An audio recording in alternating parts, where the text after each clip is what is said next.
Do the intro. Do it. Do it. Oh, I'm eating a sweet.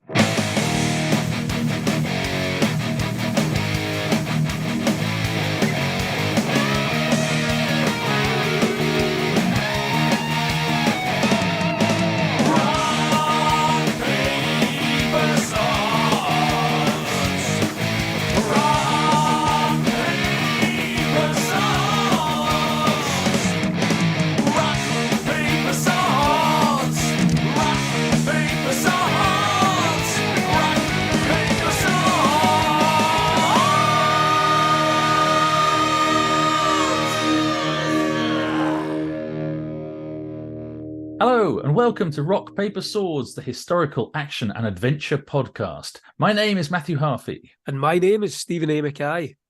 We are both best-selling historical fiction authors, and together we chat about all things historical and anything that could fall under the banner of action and adventure in books, film, TV and games. Aye, and we also talk about rock music from time to time. Our guest today is Matt Lewis. Matt is an author and historian of the medieval period with a particular interest in the Wars of the Roses and Richard III. He's written biographies of Henry II and Eleanor of Aquitaine, Henry III, Richard, Duke of York, and Richard III, as well as accounts of the Anarchy, the Wars of the Roses, and rebellion in the Middle Ages. Matt is also chair of the Richard III Society and host of the popular Gone Medieval podcast. Welcome to Rock, Paper, Swords, Matt. Thank you very much for having me. I'm really looking forward to this. That intro makes it sound like I'm very busy as well.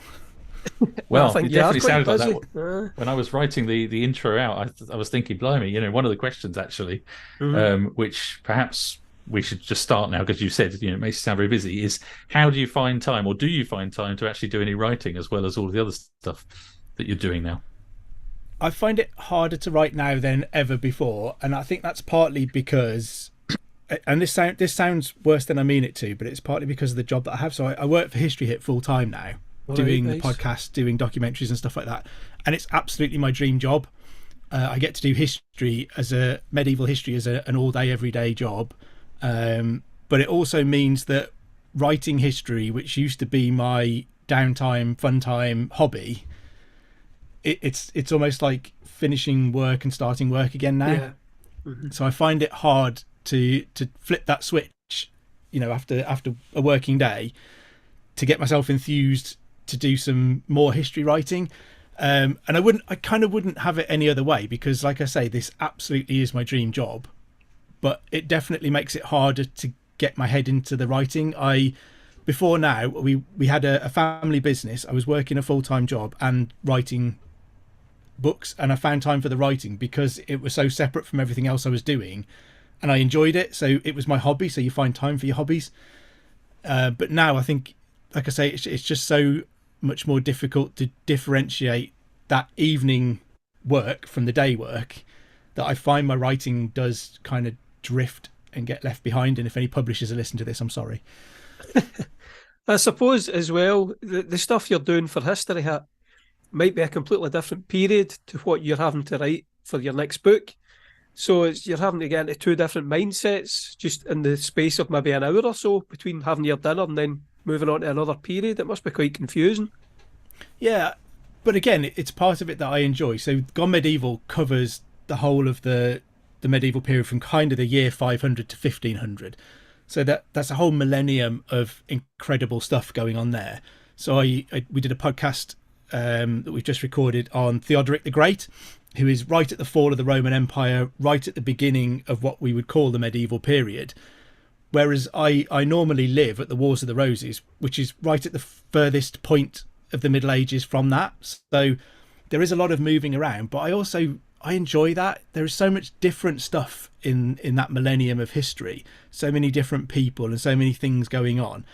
And I always find with history that, it's an old cliche, but people don't change all that much. You can see what people were doing 1,000 years previously, almost being repeated later on through history. And it's strange sometimes, and it's fun to make those connections between, we've seen that happen before and we've seen it happen since whatever I might be writing at the time. I find that quite interesting. So it can be disorientating because, we might record podcast episodes at either ends of 1,000 years of history following on from each other, and I've just been doing a documentary on the Peasants' Revolt, so stuck at the end of the 14th century there.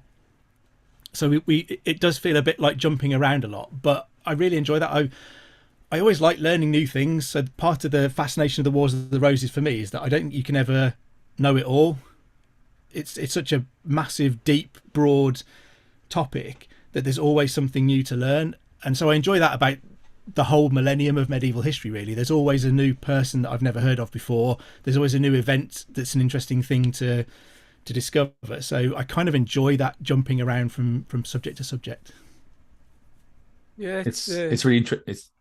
I was going to say it's interesting to me the fact that we, as historians or readers or whatever, we bundle 1,000 years into what effectively say, oh, this 1,000 years is one period in history when it covers so many different things. Really, obviously, you've got the early medieval and different Viking Age and all that. All that falls under what we call medieval.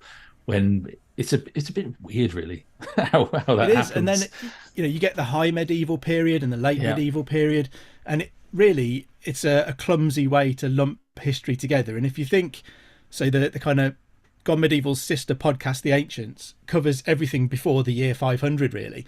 So Tristan has got like thousands of years of history from the Greeks and the Romans and the Persians to Egyptians all the way back into prehistory and the development of mankind and all that kind of stuff. How he keeps all of that in his head is beyond me. So in some ways I'm quite lucky that it's only 1,000 years that I've got to worry about, but the world changes so much in that 1,000 years. You think where the world was at the fall of the Roman Empire and where it was at the blossoming of the Renaissance at the start of the 16th century. In 1,000 years the world has changed so much, and we think it's changing rapidly at the moment. It must have felt like that sometimes to people back then as well. Absolutely. Yes. You've got quite a few really good topics covered on Gone Medieval. I was having a look today at some of them, like medieval booze, England's first female sheriff, medieval comedy, and Ragnar Lothbrok. All things our listeners would certainly love hearing about. So how did you get into podcasting? Completely by accident. I don't know. I had tinkered before doing a little podcast myself years and years and years ago around the Wars of the Roses. And I think I did a few episodes and it never really got going.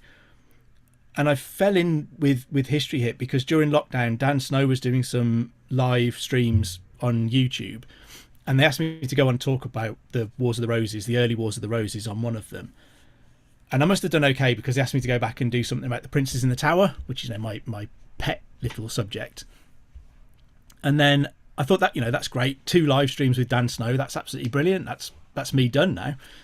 And then not long after that, History Hit got in touch and said, how would you feel about going and making a documentary about your Princes in the Tower kind of theories? And I was like, what? Really? And they're like, yeah, it's still locked down, so we'll hire the Tower of London for the day. And we made a film about the Princes in the Tower and one about people who'd escaped from the Tower of London.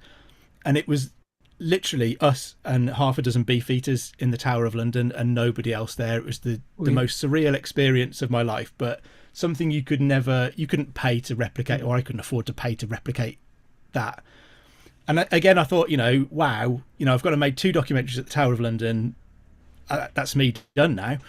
And not long after that, they got in touch again and said, look, we want to start a medieval podcast and we're looking for, 2 hosts to do it. So initially it was Kat Jarman. It's now Eleanor Yarniger.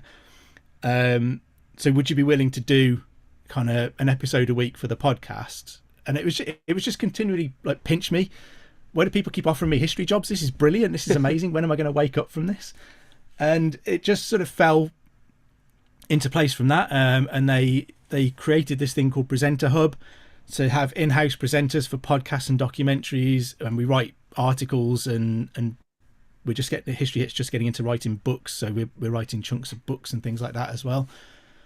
But it means, my 9 to 5 is doing medieval history, which I'm incredibly lucky to get, but it seemed like a series of being in the right place at the right time and hopefully not tripping over and embarrassing myself, that I ended up where I am now. And it constantly amazes me. Well, as you say, it's a dream job, but as we started off by saying, I can imagine how quickly it becomes very difficult to find time to do writing beyond the writing of the articles and the podcasts and the different things that you're doing for History Hit. Because when now Stephen and I are doing this Rock Paper Swords podcast every 2 weeks, for a while we did it every week, and just doing it once a week, we started to find it was too much to keep up with prepping, recording, doing all everything that was needed for the podcast, and then still being able to do what our day jobs, which is writing. And it started to we were just about managing to do it, but I think both of us were feeling the pinch. Yeah, it wasn't very much fun anymore. Yeah, I think there's a very unglamorous, huge amount of work that goes into the back end of a podcast, isn't there? For the final episode that might be 45 minutes or an hour, that's all got to be, as you say, prepped and lined up and recorded and then edited, and then there'll be a bit of work to do on all sorts of things, and then promoting it on social media and all that kind of thing. There is a huge chunk of work that is wrapped around every single episode that you do. Absolutely. The actual episode recordings, the best part, you enjoy that. I suppose like being in a band or something, being on the stage is great fun, but everything else is a bit of a drag. Yeah, I mean, one of the great bits about what I do with the podcast is that, I mean, for one, publishers send me books, which is great. I mean, who doesn't like books coming in the post? But I also just get to talk to really interesting people about really interesting things as my job. People that I would listen to on a podcast, I get to have the conversation with them and ask them the questions that I would want to ask them, and just be in a room, even if it's a virtual room, with people whose books I might have been reading for years and years and years, and people I've admired for years, and and they want to come on the podcast and talk to me, and that's cool. Yeah, that's what we found as well. I mean, that's the real joy. I mean, speaking to you today and speaking to everybody, the people that we've managed to talk to, it's amazing. The fact that once you're doing a podcast or a TV program or whatever, you getting the option to speak to these people that are really interesting is fantastic, which is why we're carrying on doing it, Stephen and I, even though it started we thought, well, this is getting tough to carry on doing everything, but let's just we'll do slightly fewer episodes, but we'll definitely carry on doing it because it's great fun and we just love speaking to people. And you never know who episodes never know who you'll get on. Yeah, that's it. Sometimes, I mean, I reach the point sometimes where I ask someone to come on because they've got a brilliant new book coming out, or they're talking about a topic that I think the listeners would really like to listen to, and you kind of think, well, nah, they probably won't come on. And the number of times at the moment that people are coming back and saying, oh man, I really love the podcast, I'm really honoured that you're asking me to come on. And it's like, oh, I thought you'd say no. Yeah, I think the thing with your podcast, it's a bit like ours actually in some of the subjects. It's there's something for everyone. If you're interested at all in medieval history, I mentioned some of the topics, and I mean, I was flicking through today and I listened to a couple of them on my way up to Sainsbury's, and there really is something there for everyone. You don't have to listen to every episode, but there's so many different topics that you cover that are really, really interesting. We always try to keep a balance, so we're always conscious, and I think we've always been aware since it started that there is a real danger of falling into a trap of doing Kings of England and that's it, and being kind of really Anglo-centric and really focused on royalty. And we want to cover that because people love the big names and the big subjects and getting under the skin of the names that they know. But the other side of that is trying to do some stuff from different parts of the world that don't often get covered in medieval history. We've tried to cover things around Mali and Ethiopia in Africa, Japan and India and things like that, where there is so much medieval history that doesn't really get talked about very much. And we also try and fit in some day-to-day stuff. So what clothes would you wear if you were in the medieval world? How would you get by? What would you do for money? All of that kind of thing. So we try to mix it up, and we cover the big people and the big topics, but we try and do something every day as well. And we try and find unusual niche stuff every once in a while without doing too much of that, because too much niche stuff isn't what anyone wants. That's why it's niche. Yeah. So you've written quite a bit of non-fiction and also some fiction as well. So looking at the writing side of things, what did you enjoy most about writing fiction over non-fiction, what were the different challenges you had with those two different types of writing?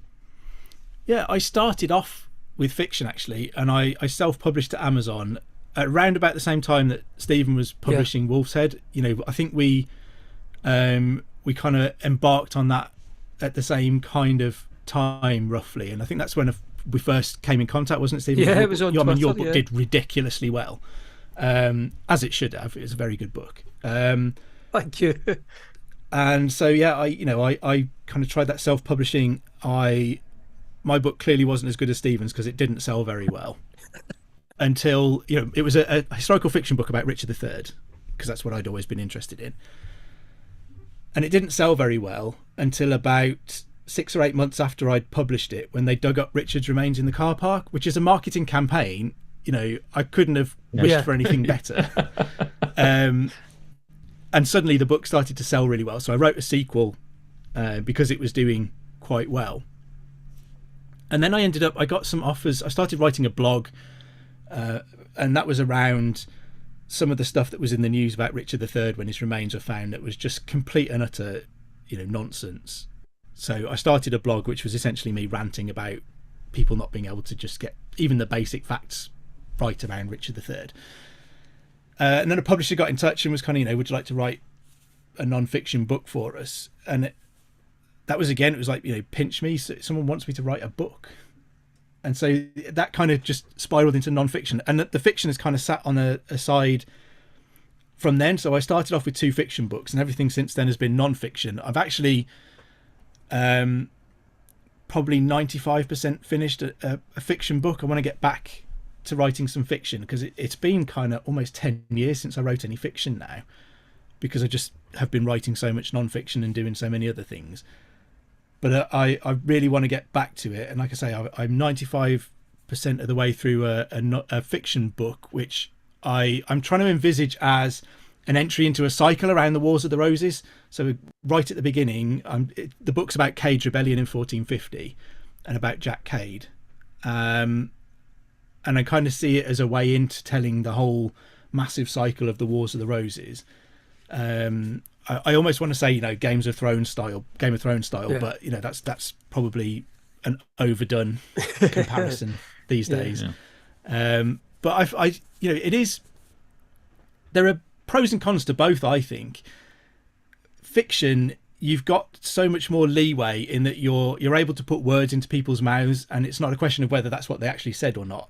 You're imagining the motivations and the words and the feelings and the emotions of people from history, if you're writing about real people from history. But that requires you to also put together a story that works, as I'm sure you're both aware. There's so much planning of a story, and so many ways in which sometimes, I don't know about you guys, but when I'm writing fiction, sometimes it doesn't always go where I planned it to go. It's almost like the characters take on a voice and a mind of their own, and once you're writing the things that they're thinking and saying, they go off in a different direction. But if that works from a human point of view, then you can do that with non-fiction. You can kind of follow their lead a little bit. Whereas with non-fiction, you don't have that pressure of inventing conversations that make sense and tying together motivations. But there's no wiggle room, for me, there's no wiggle room on getting your facts right. Yeah. You have to be so much more careful about what you say and what you write, and being able to back up everything that you say, particularly if you write something about Richard III. My Richard III biography is about 90% endnotes, because I knew that everyone would want to pick up anything positive that I said about Richard. So I wanted to be able to say, here is the contemporary source that gives me this information about Richard III. So I think they both have kind of benefits, but both have drawbacks as well. So they're different, but good and bad in different ways, I think. Well, just following on from that, the 2 books you mentioned, that was Honour and Loyalty, wasn't it? Yeah, Loyalty was the first one, and then Honour was the sequel. Yeah. So you self-published those about a decade ago. So how did you find the self-publishing process compared to working with like Pen and Sword and Amberley? And by the way, those 2 books aren't on Amazon anymore. Did you know that? I did, yeah. So I took them down because I signed a deal with a publisher, which is via a friend of mine. It's to support a friend of mine, essentially. So they'll be being published via Arcanum Press in the near future. So I mean, I found the self-publishing process. I mean, they were my first books, so there is a steep learning curve in the criticism that you will get and the bad reviews that you will get. I probably, when I did Loyalty, I didn't use a proper editor, so you know there were mistakes in the manuscript, and people are always so very keen to point those out to you. Oh yeah, of course. And never in a gentle, supportive, helpful way either. Oh no, they want to show off, don't they? They want to tell everybody how clever they are, that they've noticed your mistake. Yeah, and I think I've only ever left a bad review of one book in my entire life, and I think leaving bad reviews is something that people do on a whim, and like you say, thinking maybe that they're being clever about it without understanding that can really hurt. You know, authors put a lot of work and a lot of themselves into a book, and there might be a spelling mistake, there might be a formatting error somewhere, there might be a little plot hole even. But, you know, does that 1% problem justify tearing down the 99% that is good or whatever else? So there was a steep learning curve in learning to balance the good and the bad reviews, because the temptation is always to read every single word of the 1-star reviews that tell you how awful you are and ignore the fact that there are some 5-star reviews that say it's great. But I found the process really, really good. I think it's in some ways it was probably too easy, because there wasn't any kind of, you know, have you had this edited? Are you sure? You know, because you can literally just upload a file. Anything, yeah. And it becomes a book on Amazon, which is great in terms of kind of liberalizing publication. You know, people can be citizen publishers now. Anyone can sit at home and publish a book. That's great, but it also creates problems in that it's in some ways too easy to do, and some of the checks that are there from a publisher on your work simply aren't there. I would definitely recommend the self-publishing process, but I would say you need to balance it with some of the elements of traditional publishing that are there for a reason. Yeah.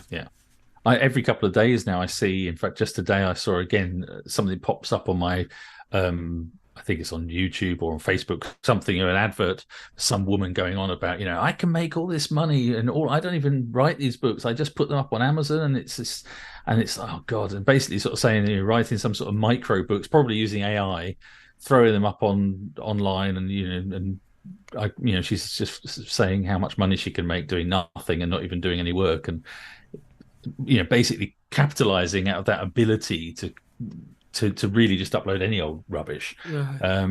And I suppose playing to the lowest common denominator, if you write something that 30 pages long that's vaguely interesting, someone's going to download it and make you some money. If you've not spent anything creating it, you can make a bit of a profit out of it. So definitely this double-edged sword, the whole self-publishing thing. I started self-publishing as well. I mean, so all three of us started but at the same time as down well, that route. Yeah, I think, you know, but it does give you benefits in terms of control. If a book sells 10,000 copies, you will see more money in your pocket from self-publishing it on Amazon than you ever will from a publisher. You know, that's just a fact. So if you have a good product that is going to sell well, and you're confident that you can market yourself reasonably well too, then it can be a really profitable way to put your work out there. It's a lot less stressful as well. There's nobody telling you your book's rubbish, you need to go and revise it, which, as you say, probably isn't always a good thing, but as I say, it's less stressful. Well, I guess. I mean, you've got that thing that you do have to be your own boss, though, and be quite, you know, you've got to go and do everything. So you can't rely on anybody else to be, you know, doing anything. Although saying that. You're frozen. Lost Matthew. There we go, that should be all right. I don't know what I was saying now.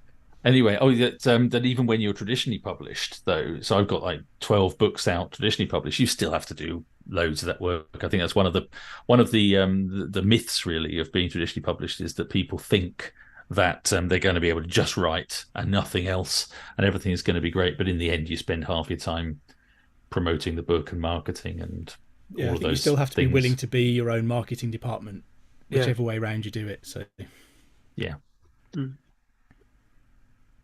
So you have mentioned a few times about Richard III, and as I mentioned in the build-up, Rich, you are the chair of the Richard III Society. So I presume you see Richard as a hero rather than a villain. And we don't have to have a whole episode about Richard III, because I'm sure you could talk a lot about that. But in general, is that the case? I would be here for hours talking about Richard III. I think the hero-villain thing is slightly misleading, and I think that is the vision that people have of the Richard III Society and Ricardians. I've always tried to say that I don't think anyone in history is ever really a hero or a villain. Everybody is a real human being. Well, a few. Yeah. But in terms of Richard III, I think that the point of the society, I mean, the society is 100 years old next year in 2024, so it's been around for a while.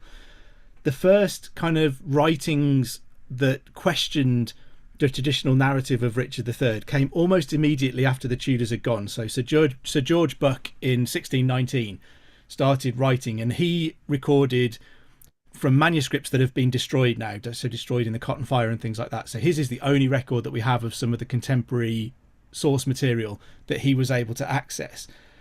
But even what he saw in 1619 made him question most of the story of Richard III.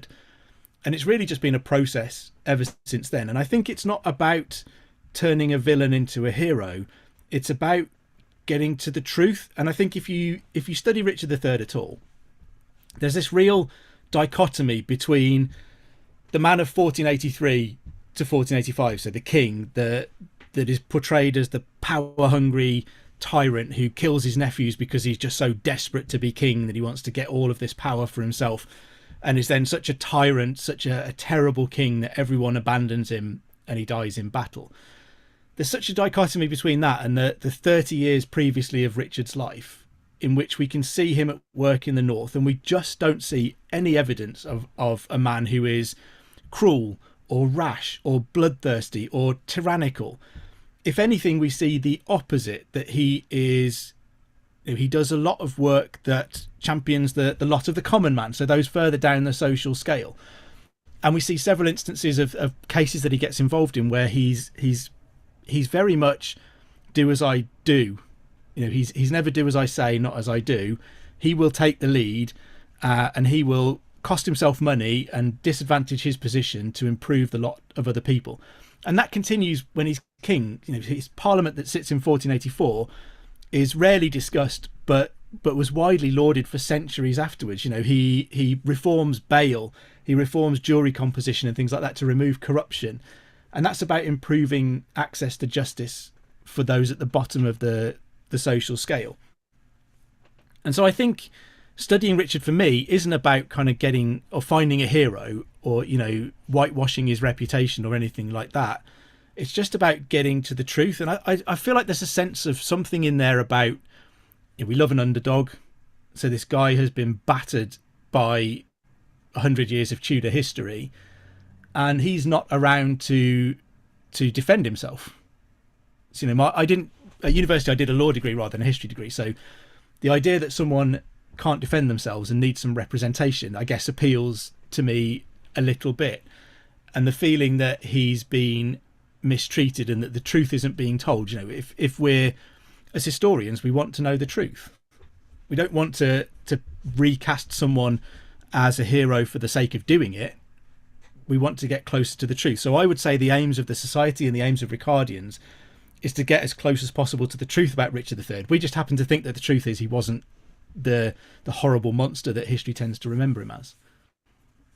Yeah, I think most of us have our favourite historical periods. Obviously yours seems to be involving Richard III. I don't know anything at all about Richard III. That's just my interest lies kind of further back. But what attracted you to Richard III and the medieval period in general?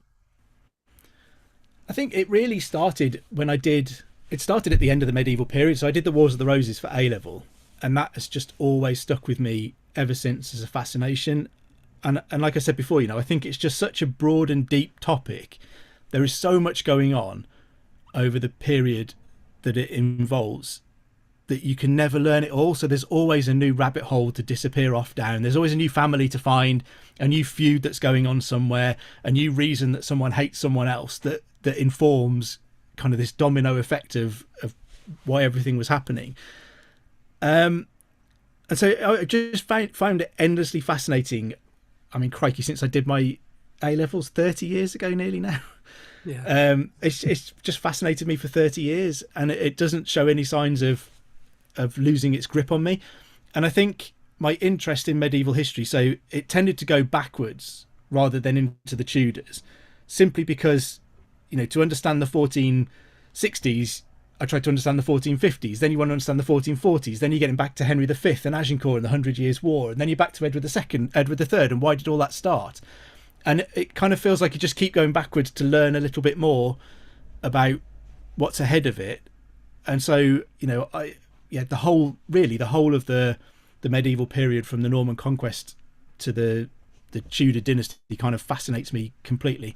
And I get more and more sucked into Anglo-Saxon history now, and a bit of Viking stuff. And there's just so much that's endlessly fascinating in there, I think. It's interesting what you say about having to sort of go further and further backwards to understand something, because I found that recently. I've been writing about the late 19th century, and of course you've got your year that the story is set in 1890, but to understand that there's so many things, and it's set in the States, and so there's the Civil War happened only 15-20 years before the Indian Wars, and all of the different things to set up that position. And obviously the States only existed for about 100 years at that point as well, so there's all of these things. But I find myself keep going back further and further into the past to try to understand the people like a constant that search writing about. Yeah, it's like a constant search for context, isn't it? Why is this happening? Why is this political or social movement going on? Why are people feeling this way? And the answer is always 10 or 15 years earlier. And then, what caused that was probably something 10 years earlier. And you just end up, cascading backwards. And before you know it, you're at the year zero. That's right. So we've mentioned that you're incredibly busy. You've got loads of things going on. You're working full time for History Hit. So you're doing the podcasts. You're still doing like video, TV sort of presentations as well, and you're still writing as well. You mentioned that you're writing stuff. So what are you focusing on? What's the thing that drags your focus most? And which things you enjoy most out of all the different things? I think the podcast for me gives me so much variety that I do really enjoy that. While we were between co-hosts, I was doing 2 episodes a week, so twice as much podcast. Yeah. But that meant twice as much opportunity to engage with different subjects and topics and all of that kind of thing. So it was definitely more work, but I found that really interesting and rewarding. With the film, so we've just filmed a documentary that should be out later this year on the Peasants' Revolt, and that was just something that for me felt like a story that deserves to be told now. So we're in a post-pandemic world with a cost of living crisis, government wage suppression, industrial relation problems, war in Europe. It's literally a repeat, or we're living through a repeat of that kind of period. And it was government constantly hiking taxation that caused people to take to the streets and revolt, against the structure of society. And I find those opportunities to tell a medieval story that has relevance really interesting. So we were able to get into some archive stuff, and there's a project called the 1381 Project, and they've been looking at the people, so the peasants of the Peasants' Revolt. We tend to hear about Richard II's reaction and Wat Tyler's involvement as the leader, but the thousands of other people, left lots of government paperwork, lots of court paperwork when they were in trouble after the Peasants' Revolt. So we've been able to tell the story of some of the everyday people who got wrapped up in it and why they joined it and the effects that it had on them. And I think telling those kind of focus stories is also really, really good, because you can get into the meat of it and get really under the skin of a subject and talk about the people who were involved in a really detailed way. And you know, and I enjoy writing. I mean, I've got a stack of books behind me, which is because I'm currently doing a second edition of my Survival of the Princes in the Tower book. So that's being sort of revised, and some more information going into it and all that sort of stuff. So those are all my research books for that are behind me at the moment. And I'm working on a book. So I started off writing all around the Wars of the Roses. So wrote a biography of Richard III's dad and Richard III and all of that kind of thing. And then I did a book about the Anarchy. And that was partly, you know, it's another civil war. So I don't know what it says about me that I am attracted to civil wars and telling the stories of civil wars. But I think I wanted to see whether there were similarities. Again, you know, was history just repeating itself in cycles through these events? So I did the Anarchy, which kind of led into the sequel being Henry II and Eleanor of Aquitaine, because I sort of finished the Anarchy book, leaving them kind of just married and Henry just taking the throne of England. And that felt unsatisfactory because there's such a great story to tell about them. And then the publisher asked me to write a book about Richard I's time in captivity. So that's kind of what I'm working on at the moment. And that, again, just feels a bit like a sequel to all of that. So being able to move forward through that stuff is really nice for a change, because I kind of got the context to move into Richard I and tell his story rather than having to go backwards looking for all of that context. So that book will be focused on Richard's time as a captive on his way back from Crusades and what that meant for him and what it meant for England and what it meant for European politics more generally. And that's the one I find difficult, I guess. It's finding the time to make myself sit down and do that at the end of a day of, you know, recording a couple of podcasts and doing a bit of a script and everything else. And like I say, I just come back to that notion that it's my hobby's become my job, which means now my hobby is also a job when I need to do something outside of work time. Yeah, play the Xbox or something. Only if it's a history game, I guess, you know. Yeah, Assassin's Creed or something like that, yeah. Well, kind of that takes us on to the next question in a way. Do you have any thoughts on how to attract younger people to history or historical fiction? 'Cause I think our readers and listeners of Rock, Paper, Swords tend to mostly be middle-aged people. That's what I see when we run adverts and stuff like that for our books. Is you see who it is that's clicking on them, and it's generally folk like us. So it'd be really good to draw in younger folk, because I'm always thinking these old folk are going to kind of die out. And if there's not any new people coming in to buy the books, well, who's going to, you know, we won't have a job. So what do you think? New middle-aged people. Aye, but are they going to move into people grow up, right? Maybe when they hit 40, they suddenly start looking at suddenly history. start reading our book. But I mean, that's what I mean, though. Do they have will younger folk fall into it naturally? Because I always loved history when I was younger, and I'm sure you two guys did as well. Mm. Yeah, it's a tricky one, and I guess from the Richard III Society's point of view as well, you know, one of the things we're really keen to do is engage with a younger audience than the society has traditionally had, and to get younger membership in there. And we're succeeding to some extent in doing that. And it's partly, I don't know that it's an easy thing to put your finger on. It's kind of being in the right place at the right time. It's hitting a nerve with those people. So being around social media is great. You know, that's where the young folk are. But I think you have to have a message that engages them, a reason for them to want to read you. And that reason might be in the same book. There might be a different reason for 47-year-old me to read it than 20-year-old somebody else. But there is a reason there. It's just, from our point of view, I guess, it's understanding what is that pull, what makes a 20-year-old want to pick up a historical fiction or non-fiction book that was written by a guy in his 40s. Does he actually have something to say to a younger generation? Is it relevant to today? Does it reflect, you know, their position in the world at the moment? You know, young people are increasingly finding it hard to buy houses and stay in jobs. You know, nobody has a job for life anymore and all of that kind of thing. Do we need to think about those kind of social issues that young people are facing today when we're writing our books, and not, you know, deliberately shoehorn them in, but can we somehow reflect the way that people are probably feeling about that? I mean, most of the medieval period is about the vast majority of people being utterly disenfranchised and put upon by a tiny minority. And that for me, that's how a lot of young people must feel today, that the government is just ruining their lives. Half a dozen people in London are preventing them from being able to buy a house, have a decent job and a good wage, and all of those kind of things. So I don't know. I think we need to think about what challenges or issues they're facing and how we can reflect that in our writing. Good answer. Yeah. Yeah, makes sense.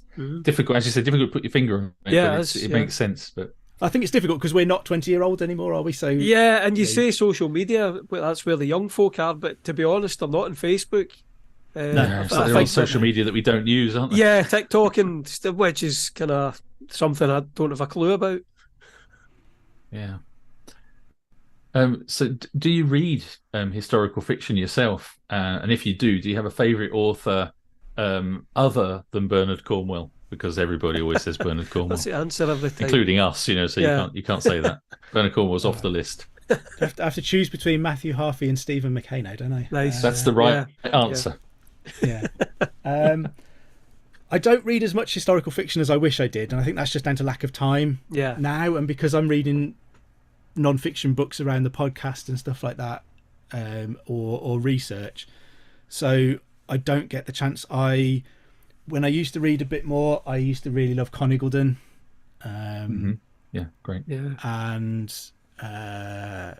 crikey, I think of a few others.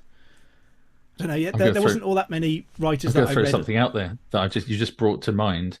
I saw I think yesterday or the day before, another writer talking about going through the library and the effects of Sharon K. Penman, and that I think they ended up giving all the books of the research books and papers from the Sun in Splendor books to the Richard III Society. Is that right?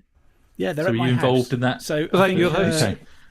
Yeah, her Welsh series of books went to the National Library of Wales, and I think when she passed away, there was just so much stuff that her family didn't know what to do with. So Stephanie Churchill, who I think is the author that you mentioned. That's it, Stephanie Churchill. Yeah, that's right. Yeah. She kind of got involved in trying to find homes for these things. So say the Welsh trilogy went to the National Library of Wales in Aberystwyth, and those manuscripts and things are there. But the Society was offered the kind of Sun in Splendor, and we ended up with the rest of the Plantagenet series of Sharon's work as well. So that's all of the handwritten original manuscripts, the edited copies, some galley copies, all of her marked up corrections to everything, all of her research notes. We've got binder after binder after binder of research notes. And I mean, that's a tricky thing, isn't it? I guess no one wants to think about what happens when you pop your clogs, but I've got so many books and stuff flying around that none of my other family would be interested in. Probably. Well, it made me think about it. I mean, you look all the books. You made me think about what happens. What does happen to all those books? Because in my case, maybe then I don't know. I mean, who knows how many of the books are rare, or you pick up secondhand books that you search the web for. You find in secondhand bookshops and things, and they're specific to your thing that you're studying. If you're not a specialist in that kind of area, you probably wouldn't recognise, a rare book from a non-rare one. I think probably another Wars of the Roses historian could probably look at my shelves and say, don't want that, do want that, don't want that. Blimey, that one's like hen's teeth. But if you didn't know what you were looking at, you'd be tempted, I guess, just to give it all to a charity shop, and there's probably some really expensive, really rare books in there that the charity shop will then sell for 50p, which is someone else's gain, which is great. Yep. Yeah. But yeah, that was a really I mean, I guess it's an honour for the Society to be offered a book that the Sun in Splendor is, that and A Daughter of Time are probably the two fictional kind of gateways for lots of people to studying Richard III and thinking about him. So for the Society to be entrusted with Sharon's work after she's gone was a real honour, and it was great to be involved in. Like I say, I've got boxes of it at my house at the moment, so every once in a while I can just go and have a look at handwritten corrections on the Sun in Splendor manuscript. So what's the long-term plans for it? Have you got any plans at the moment, or are you sort of trying to work out what the long-term plans are? So slightly longer term, they are going to a contact of Sharon's who lives in this country, and we're going to catalogue it all. And the idea will be to scan as much of it as we think is useful, and then make that available for members to be able to view. And we have members days and AGMs and stuff like that, so it's something that we could get out for society members to be able to look at and enjoy. And like I say, for a lot of people, The Sun in Splendour may well be the book that led them into Richard III and the Richard III Society. So to be able to see Sharon Penman's marked up corrections to a manuscript, and to see her original research notes and stuff like that, I think will hopefully be fascinating for a lot of members. Great. Do you find, Matt, that people expect you to be an expert on every period in history in every country? Because I hate it, and I know Matthew hates it as well, and people expect us to be experts in the period that we've written about, or like Robin Hood or whatever. People assume that we know everything about them, and we don't, because you just research it, write it down for your book, and then it kind of goes out your head. But I don't know, after talking to you, I've got a feeling that you probably are an expert in all the different periods. No, not at all. I mean, I might call myself an expert on the Wars of the Roses and stuff. I feel like I'm comfortable there. I think anywhere else, I can get by in stuff like the Anarchy. So the 12th century, I'm pretty comfortable with. And I guess, I could give you a broad brush overview of a lot of medieval history from the conquest onwards, but I'm not an expert in any of it. I pick up really interesting snippets and bits and pieces from talking to great people on the podcast. And some of it does stick, Yeah. If it's really interesting, it sticks in my head. So I feel like I'm always learning. And that's one of the benefits of my job, is that I'm always learning about something that I'm really fascinated by anyway. So hopefully as much as possible sticks in my head. And you do find, I think sometimes, I'm sure you must find it sometimes, that something you researched 5 or 6 years ago that you thought you'd forgotten, if there's a question on TV and a quiz about it, it will pop back into your mind. There is some kind of filing system in there that is capable of pulling this stuff back when it crops up. So I wouldn't say I'm an expert on anything beyond possibly the Wars of the Roses, but I feel like I can get by in a lot of medieval history now, if that doesn't sound too big-headed. No, not at all. Yeah, I was going to say the filing system for pulling things out of your brain and your memory banks. I used to think it was really easy to access, and the older I get, I slowly think it's less and less easy to access, which is kind every of once annoying. in a while, I just close my eyes and I get the error 404 message, and my brain is just like, exactly. Can't find that for you. And for me, the weirdest thing is when it's something that the name of a person, and it doesn't need to just be history. It could be someone you've just met or something, like who was the guy on the podcast last week, whatever, and the name totally blanks. Yeah. And it's just like, what's going on with my head? Anyway, I don't know. I don't want to blame it on old age. Blame it on COVID or something. Long COVID. Drink. Just blame it on the drink. So you've had lots of different guests on Gone Medieval from all sorts of parts of historical life, and different historians and writers and all sorts of people. Can you think of some of your favourite guests? Have any really stood out? That's for really any mean. reason? That's a really mean thing to make me choose. Not just saying. saying. My favourite I didn't child want to is say next as well. I don't want to say who's your favourite, because I think that's rude. But I think so. You could say some that have stood out for some specific reason. Maybe they were. I don't know. We've had Professor David Carpenter on a few times now, so talk about Henry III, which is something that I've written about. So it was a topic I was interested in already, and he is like the world expert on Henry III. He's devoted the last 40 years of his career to studying Henry III. So we've had him on twice for 2 volumes of his Henry III books, and we also had him on to do an episode on Magna Carta. And he's so brilliant to talk to. He's just so knowledgeable and eloquent. He's a really, really good guest, but just a really nice guy as well. He's just a really nice man. After the first time he came on, he invited me to his book launch at Westminster Abbey for his 2nd volume, which was just an amazing experience to be in there for a book launch. So he was just a really nice guy. We did an episode fairly recently with Janina Ramirez on the new Folio Society edition of Beowulf. Right. Yeah. She's written. She's written. Yes, you're obviously a writer. She's written the introduction to that Folio Society edition, which is Seamus Heaney's translation of Beowulf. And she's just so engaging to listen to. And when she talks about Beowulf being this story that is told around the fire, and that it's told, it's not read.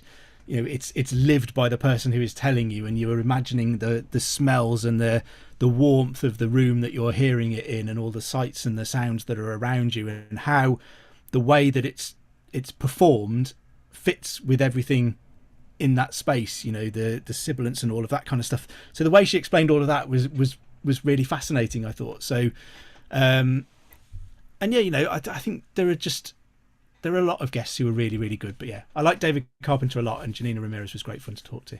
I noticed you had Tony Robinson on. He was one I was kind of hoping we could get him, and he's actually the same publisher as the one I've signed with. And I mentioned that to my editor.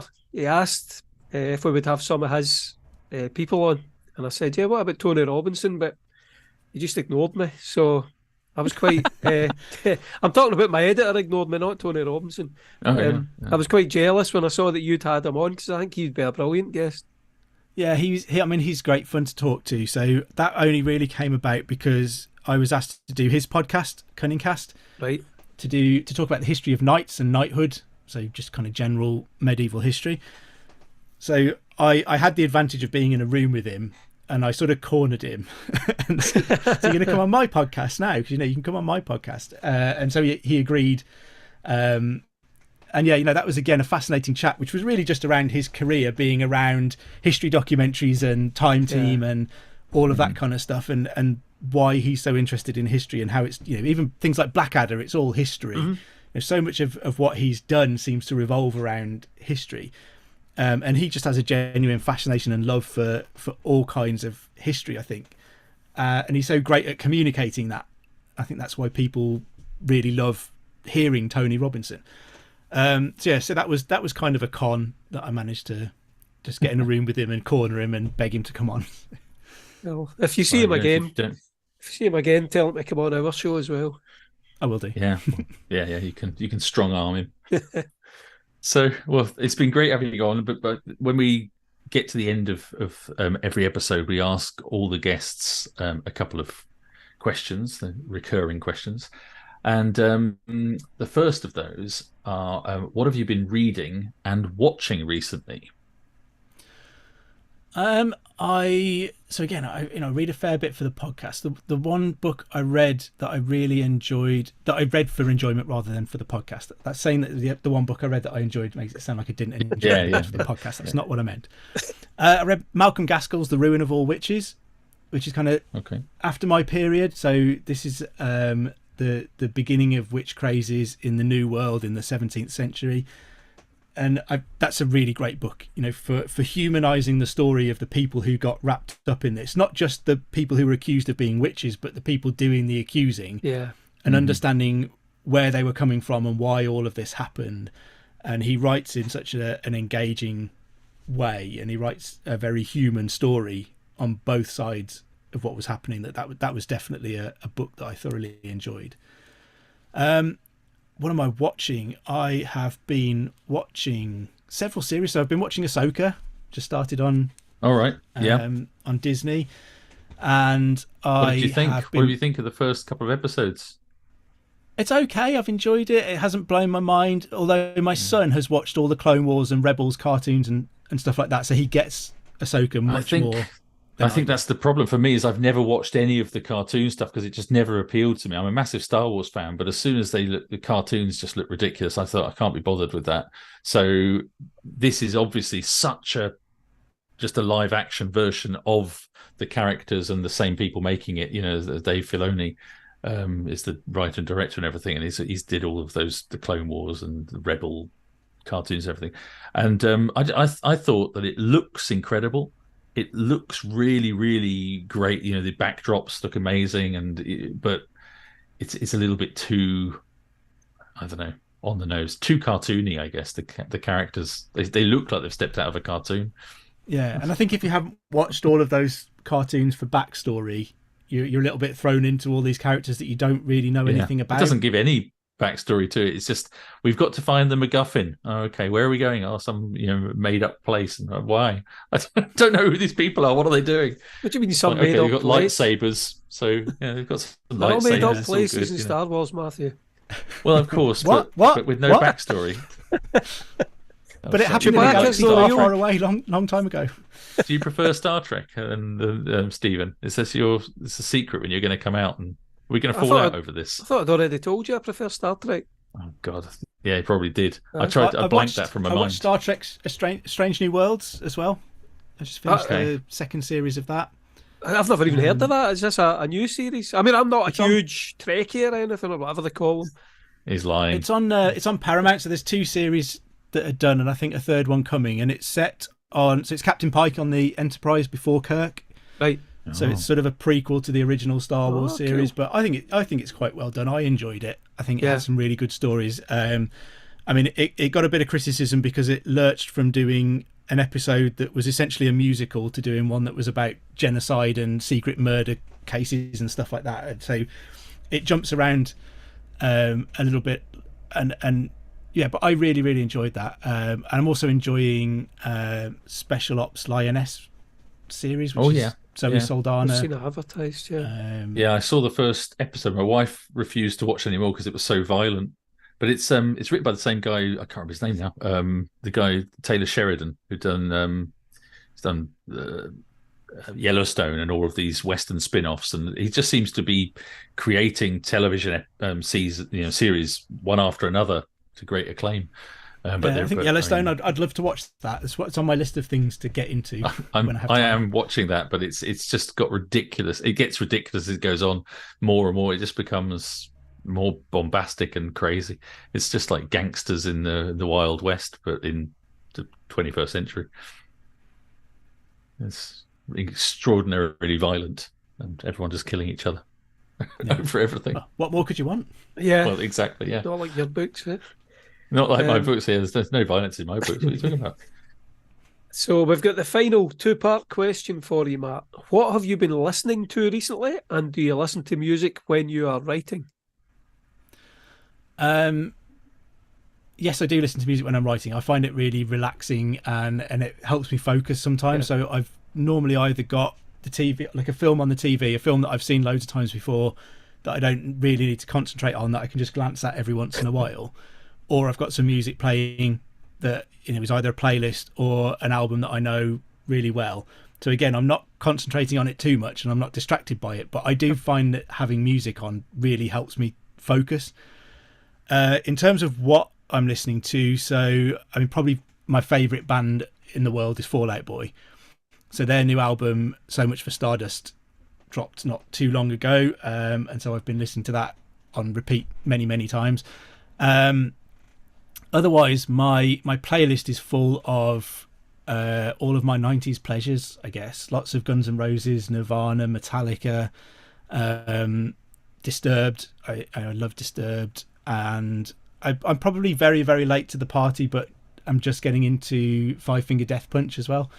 Their latest album, Afterlife. Yeah, absolutely love that. So, well, thanks very much. And it's been a pleasure having you on and hearing all about everything you do. And long may you continue doing it. And hopefully you'll find some time to write your books as well. Yeah, as doing all a the bit other of things that fiction you do. as well, maybe. Yeah, definitely. I really need to finish that fiction book. I think the one downside of not having a publisher is that there's no deadline for something. But yeah, that's true. Deadlines are good to work to. But thank you so much for having me. It's been an absolute pleasure to talk to you. Brilliant. Thank you, Matt. Cheers. Thank you very much. That's it for today's episode. We hope you've enjoyed it. If you have, please take a moment to leave a review on whatever platform you are listening on, and don't forget to subscribe. Let us know if you have any questions or things you would like us to cover in future episodes. We're on Facebook, facebook.com/Rock Paper Swords Podcast, and X at @rock_swords. You can find out more about our books on MatthewHarvey.com and StephenAMackay.com. The theme music is written and performed and copyrighted by us. Until next time on Rock Paper Swords, it's goodbye from me, Matthew Harvey. And it's goodbye from me, Stephen A. Mackay. And remember, whatever action and adventure you have going on in your life, be kind, Stay safe. And happy reading.